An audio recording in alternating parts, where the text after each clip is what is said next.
Hey guys, welcome to another episode of He Said, She Said with Josh and Roz. Hey, we're excited to be back. We hope that you all have been great. I know it's been a while since we've talked to you all, but we are back with another episode, and I'm super excited, Josh. Exactly. I'm super excited too.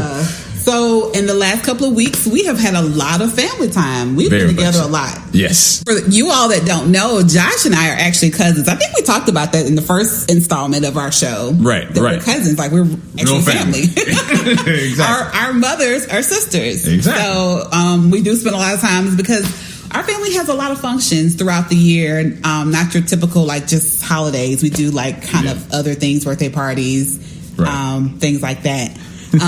So yeah, we do spend a lot of time together. But I hope you guys have had a great holiday season because we just wrapped up 4th of July. Exactly. Which was an awesome 4th of July. Happy 4th, everybody. Yeah. So, we are definitely in the summer now. Have you had a chance to go to the beach yet? I have. Oh, cool. Loved it. I've been like 4 or 5 times this year, so great. I'm all beached out. I love the beach. It's the perfect time for beaching. And it's super hot. God, yes. I mean, like, what's going on? Did y'all turn the temperature on hell? Because it's definitely, I feel it. I'm like, wow, Satan is out today. Well, you know, this is hot Georgia. Yeah, hot Atlanta. If you're in an Atlanta area. Atlanta. Right, you feel it today. Yes. I've never seen temperatures. It's not even that, like, hot as far as the temperature wise. I think it's just more so the humidity. That's usually what's always bad in Georgia is the humidity. It's oppressive. You go outside and you walk with your head down. Right. It's depressing heat. This is slavery all over again. I don't know how they made it. I can't even walk with my head held high. My goodness. Because I'm hot. Well, that brings us to the point where we're talking about today, which is self-love. Oh, that was an awkward transition, but great. I loved it. Had nothing to do with what we're talking about, but you went right in. I love myself enough to stay out this heat. I love the air conditioning. I love air conditioning. You have to take care of your body. Absolutely. And you have to stay in air conditioning. Thank God for air conditioning. But I think that's a great topic to kind of start off today with is self-love, because I think the world is struggling right now. Very much with, body image and acceptance and colorism, racism. I mean, it's just all kind of things that people are suffering from and with in regards to just liking themselves. Right. Like, there are people who can't even look in the mirror and just say, I like what I see. Exactly. And that's a sad place to be in. Well, you know what it is? I've always had like a mini hatred for social media because that is a tool that makes us judge ourselves and one another. Now, I agree. Social media really has taken it to a whole nother level. Yeah. But what about at home? Like, for me, I've always felt like self-image and how you feel about yourself starts at home. It does. It starts with your parents. Right, exactly. How your parents teach you, to look at yourself or to like yourself. And do your parents like themselves? Right. I've noticed a lot, like with women in particular, many times women who are insecure or don't like themselves will pass it down to their daughters. Children. You're right, exactly. And it's like, oh man, your daughter didn't even stand a chance because you didn't like yourself.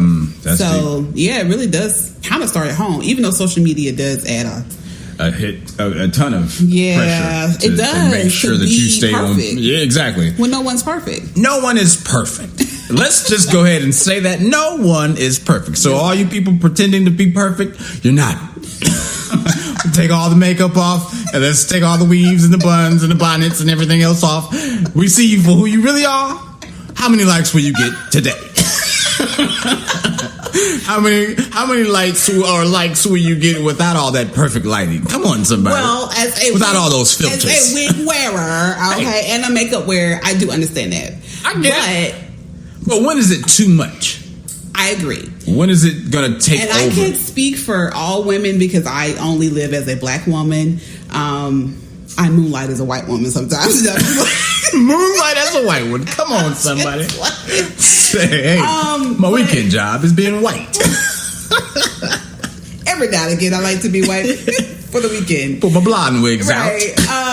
No, but I wonder like how much is too much for Black women, because particularly with the bundles and the wigs, like we have gotten really like deep and heavy into it's like a mortgage. You're spending mortgage money on your hair. Not just the expense of it, but what is it really doing to our psyche when we can't be present in the world without our natural hair? Exactly. And then the hair that we're rocking is Caucasian, or Indian. Looks. I mean, even though not necessarily the style of the texture or who it came from, right, but just the look of it. If you look at a lot of women that are wearing these wigs, the hair is bone straight.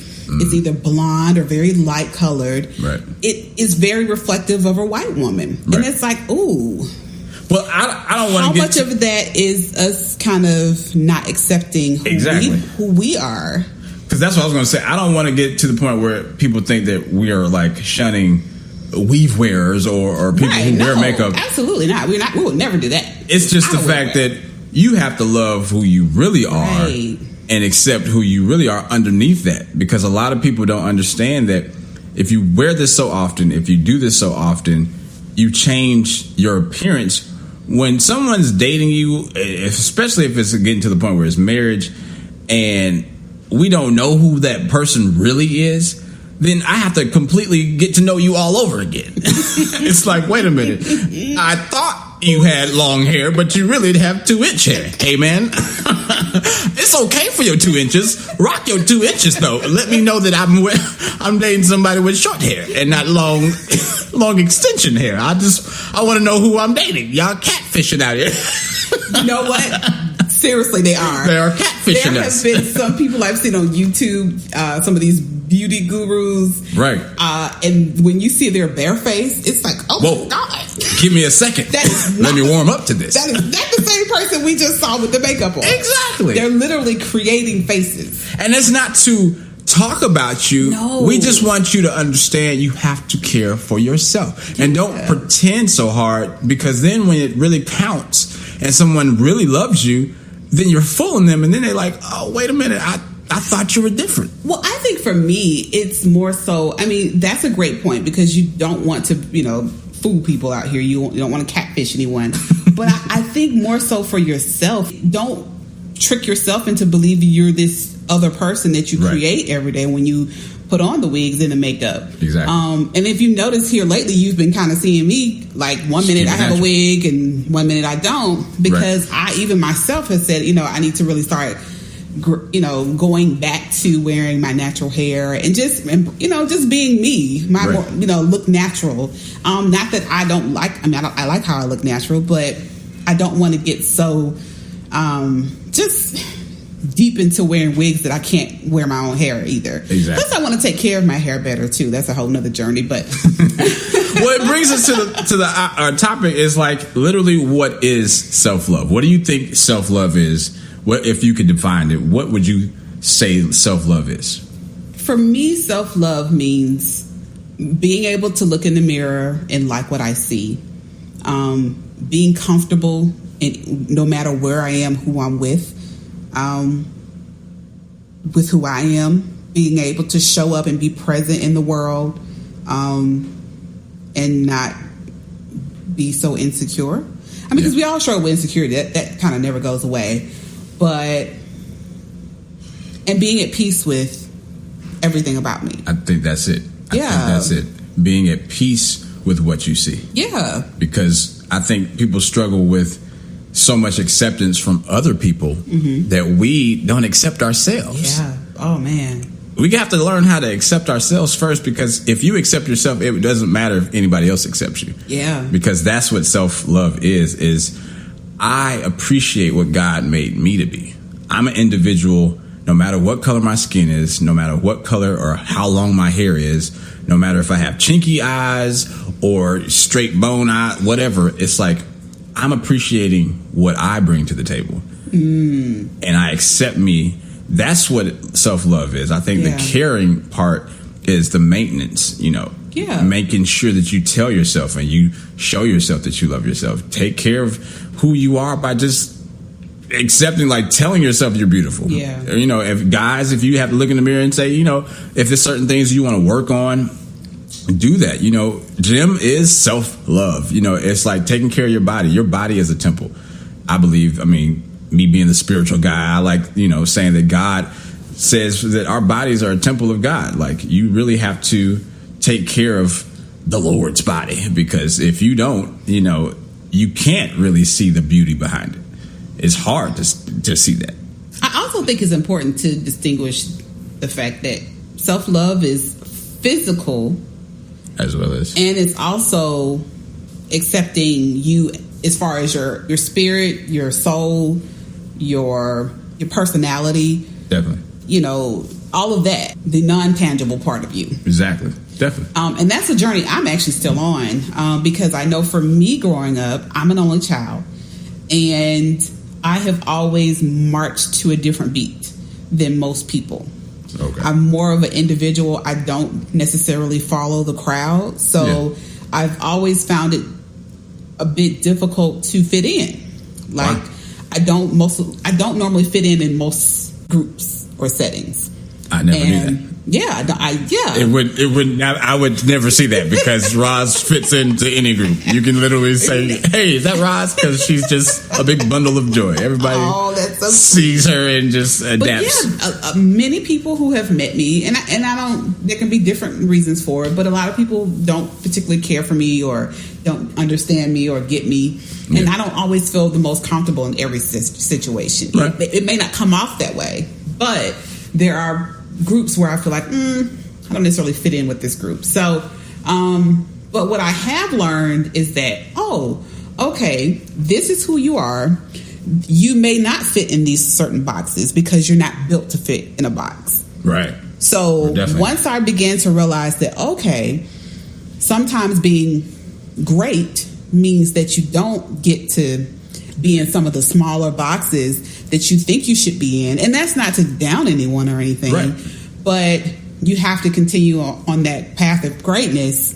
So maybe the boxes aren't meant to fit so that you can continue to grow. And what do they say? It's outstanding. Don't try to stand in, stand out. Absolutely. That's outstanding. So, sometimes it can be a tough journey, but yeah, it is a journey. So I think everyone has to understand that, you know, you may not love yourself completely today, but that's okay. But just as long as you're on the journey for self-love and you're continuously caring for yourself, that's what's important. That you're aware of yourself, you're aware of what you're doing for yourself. You'll get there. Exactly. I think the biggest thing is people keeping it real. Absolutely. I think that a lot of people have struggled with keeping it real with themselves as well as everybody else, because the world is, I don't want to say the world, but it's a lot of people out here that are faking it till they make it, which is okay in some situations, because I mean, sometimes that's just kind of faithing it till you make it. But in another sense, it's people out here just straight up lying. Straight up lying. Right. Like, literally, you come on, you know, TV and you got all the cars. You see people, I'm not going to say Bow Wow Challenge, but Bow Wow challenging, you know, and it's really not your lifestyle. It's not what you really represent, but you're representing yourself like on Instagram or Facebook. You know, me personally, my Facebook, my Instagram, and my Snapchat are like 3 different me's. It's like literally Snapchat is like the personal side of me. That's what you're going to really see. So if you follow me, it's at Josh Legacy. I'm just going to put that out there. And on Instagram is at the Josh Legacy Show. And Facebook, I don't know where. You just have to search for me, because I don't know what my... And you know, speaking of social media, we will have, by the time that this is up for you all to listen to, we will have a social media. We will. And we'll have... Speaking of the devil that we hate. I hate the devil. Well, we want to connect with you, and you know, there is sometimes you got to dance with the devil a little bit. Hey, you know what? I'm not shaking his hand. We'll have our social media handles for you. We will. We're actually and I'm sorry, this is so off topic, but that's okay. Yeah. We can do it. So we own the show. We gonna do it that way. So we will in the future look at doing some YouTube videos. So posting some videos of our podcast, so you guys can get a chance to meet us. Exactly. You'll see us live. With all my nervousness. I'll be shaking and contemplating biting fingernails. And I probably will have my wig on. Which goes back to keeping it real. We will keep it sort of real. real, 50% real. Listen, that's the thing.